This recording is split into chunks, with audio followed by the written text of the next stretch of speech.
నేను వంట చెయ్యను. వంట మనిషితో చేపిస్తావా? లేకపోతే స్విగ్గీలో ఆర్డర్ ఇస్తావా? పొద్దున్నే నిద్ర లేగవను. నేను 10కి లేసినా, 11కి లేసినా, 12కి లేసినా నన్ను అడగద్దు. రాత్రి పూట నేను 3 దాకా పడుకోబోయినా, 4 దాకా పడుకోబోయినా అడగద్దు. నేను వీడియోలే చూస్తానా, సినిమాలే చూస్తానా, నువ్వు సపోర్ట్ చెయ్యి. అలాగే అర్ధరాత్రి పూట తింటాను, తిననియ్యి. అర్ధరాత్రి పూట్ల స్విగ్గీలో ఆర్డర్ ఇచ్చుకుంటాను, తెప్పిచ్చు. బయటికి తిరుగుతాను, తిప్పు. పొద్దున్నే నువ్వు మాత్రం పొద్దున్నే ఎళ్ళిపోకూడదు. రాత్రి నాతో నా పక్కనే ఉండాలి. నన్ను నిద్ర లేపకూడదు. నేను లెగిచినప్పుడు లేపి హే డార్లింగ్ సూపర్ అని దగ్గరికి తీసుకోవాలి. అట్లాగే రాత్రి దాకా నేను ఎంతసేపు పడుకోకపోయినా నువ్వు మేలుకొనుండాలి.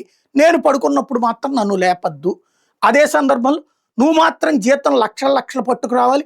నేను అడిగితే షాపింగ్‌కి తీసుకెళ్ళాలి. కావాల్సిన బట్టలు కొనిపెట్టాలి. కావాల్సిన నగలు కొనిపెట్టాలి. లగ్జరీ లైఫ్ ఇవ్వాలి.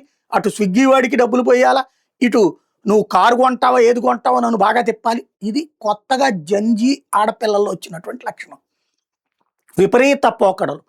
ఇది ఏ స్థాయికెళ్ళిందంటే, ఇదివరకు తల్లులు తమ బిడ్డలకి పెళ్లి తర్వాత ఎలా కలిసి ఉండాలో చెప్పేవాళ్ళు.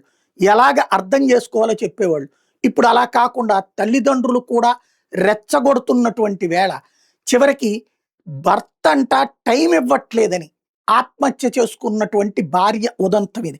అమ్మాయి రూట్‌లో చూడండి అంటారు. అమ్మాయి రూట్‌లో కాదు, కుటుంబం రూట్‌లో చూడాలి అన్న సంగతి మర్చిపోతున్నటువంటి అంశం ఇది. కొత్తగూడెం నివాసి బి. వెంకటసాయికి కడప జిల్లా పొద్దుటూరుకి చెందిన చందనా జ్యోతితో పెళ్లయింది. ప్రస్తుతం హైదరాబాద్ మూసాపేటలో ఉంటూ మెడ్‌ప్లస్ సంస్థలో పనిచేస్తున్నాడు వెంకటసాయి. సాఫ్ట్‌వేర్ ఉద్యోగం చేస్తూ వర్క్ ఫ్రమ్ హోమ్ చేస్తోంది చందన జ్యోతి. వెంకటసాయి ఉదయం ఉద్యోగానికి వెళ్ళి రాత్రి దాకా తిరిగి రాకపోవడంతో ఇంట్లో ఉండి మానసిక వేదనకు గురవుతుంది. అప్పుడు ఈ అమ్మాయి కూడా వర్క్ ఫ్రమ్ హోమ్ మానేసుకొని ఆఫీస్‌కి పోవచ్చు కదా! కానీ టైం ఇవ్వట్లేదని ఆత్మహత్య చేసుకున్నారు. పోనీ ఏమన్నా ఏళ్ల తరబడి గడిచిందా అంటే పెళ్ళయి 4 నెలలు. ఇది జరుగుతున్నది. ఇప్పుడు అతను షాప్ మానేసి ఇంట్లో ఉన్నాడనుకోండి, పనికిరాని అసమర్థుడు మొగుడు. ఎందుకు? సంపాదిచ్చలేవా పెళ్ళానికి. అలాగని జెప్పి ఇది చూసుకొని అక్కడికి వెళ్ళడానికి ఏమీ ఉండదు. ఇది ప్రస్తుతం ఎలా ఆలోచించాలి కుటుంబ సంబంధాల్లో అన్నది అర్థం గాని పరిస్థితి.